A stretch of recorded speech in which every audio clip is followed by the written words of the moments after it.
Sahabat, jumpa lagi bersama saya Pendeta Santiani Manurung dalam program Info dan Opini. Saya hendak menyampaikan tulisan Pendeta Albertus Pati yang diambil dari selisip.com dengan judul Keraguan Bagian dari Iman.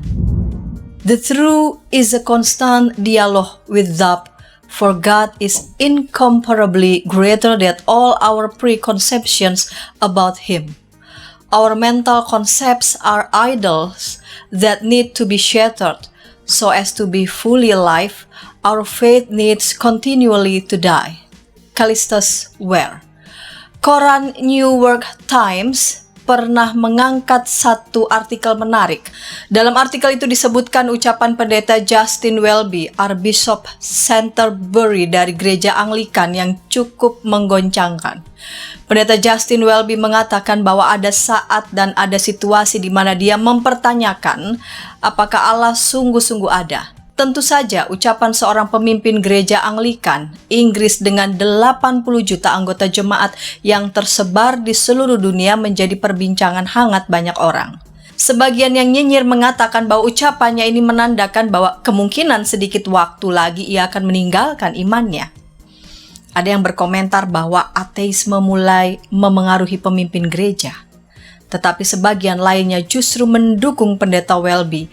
Mereka mengatakan bahwa ucapannya ini menunjukkan bahwa meski Welby pemimpin gereja, tetapi ia adalah manusia yang sama seperti kita. Welby adalah orang yang mengalami kesedihan, kemarahan, dan juga ketidakmengertian saat diperhadapkan dengan berbagai persoalan dan masalah. Pendeta Welby pernah terpukul saat anaknya yang baru berusia 7 bulan meninggal dalam kecelakaan mobil di tahun 1983. Saat masih remaja dia juga pernah mengalami situasi kelam karena memiliki ayah yang pemabuk. Jadi wajar saja sebagai manusia biasa pendeta Welby kadang meragukan keberadaan Allah.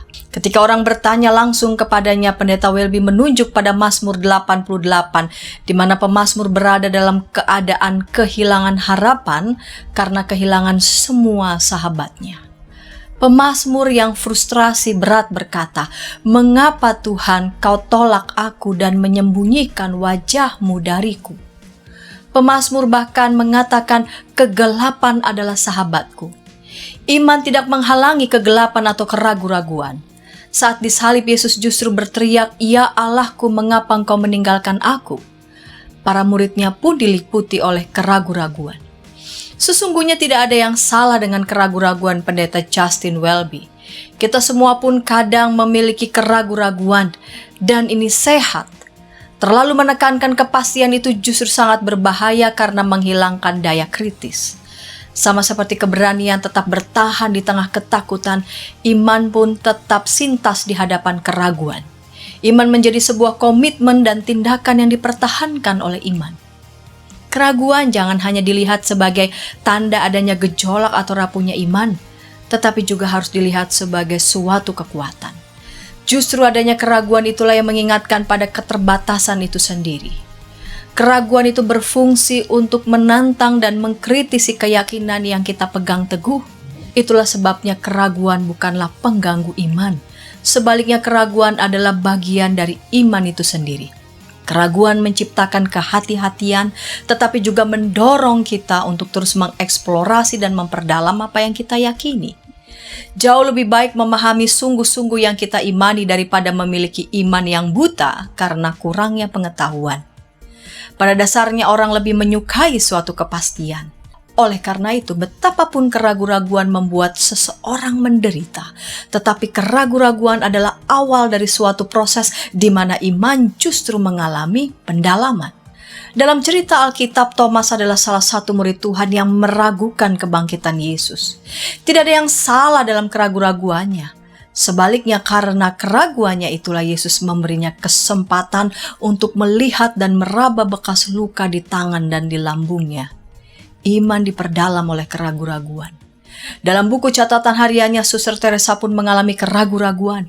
Suster Teresa tersiksa oleh kesuraman dan rasa sakit yang terus-menerus untuk melihat atau merasakan kehadiran Tuhan.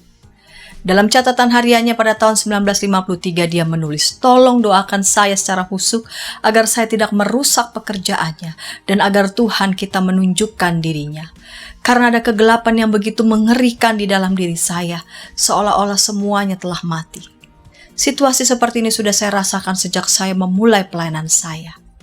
Meski imannya berada dalam keraguan-raguan, Suster Teresa tetap bekerja keras untuk melayani dan menjadi berkat bagi ribuan orang miskin. Memang kadang iman dan keraguan-raguan berjalan berdampingan. Mengapa? Karena orang bukan saja membutuhkan kepastian, orang juga membutuhkan iman yang masuk akal, yang memberi kita pengaruh yang positif di tengah dunia yang rapuh ini. Kita harus bisa menerima keraguan-raguan sebagai sesuatu yang positif dan konstruktif, karena tanpa adanya faktor keraguan, kita menutup ruang terhadap kesalahan dan kealpaan. Keraguan-raguan menolong kita mengkritisi apapun. Terlalu mempertahankan kepastian terhadap yang kita percaya bisa menjebak kita pada kekakuan, intoleransi dan perasaan merasa benar sendiri, bahkan idolatry. Sebaliknya, keraguan mendorong kita memperdalam dan memperjelas yang kita yakini. Filsuf Bertrand Russell pernah mengatakan, seluruh persoalan dunia ini berakar pada banyaknya orang bodoh yang sok tahu dan sombong dengan keyakinannya, sementara orang pandai justru penuh dengan keraguan. Jadi hidup dalam keraguan-raguan bukanlah suatu kelemahan dan bukan juga suatu dosa. Sebaliknya, dalam keraguan-raguan iman kita butuh terus-menerus diperdalam.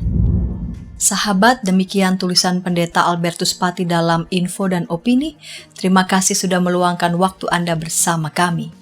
Sahabat, jika Anda berkenan, Anda bisa membagikan tayangan ini dan mengklik tulisan subscribe dan menekan simbol lonceng untuk mendapatkan tayangan terkini dari channel YKBGKI TV. Terima kasih dan sampai jumpa.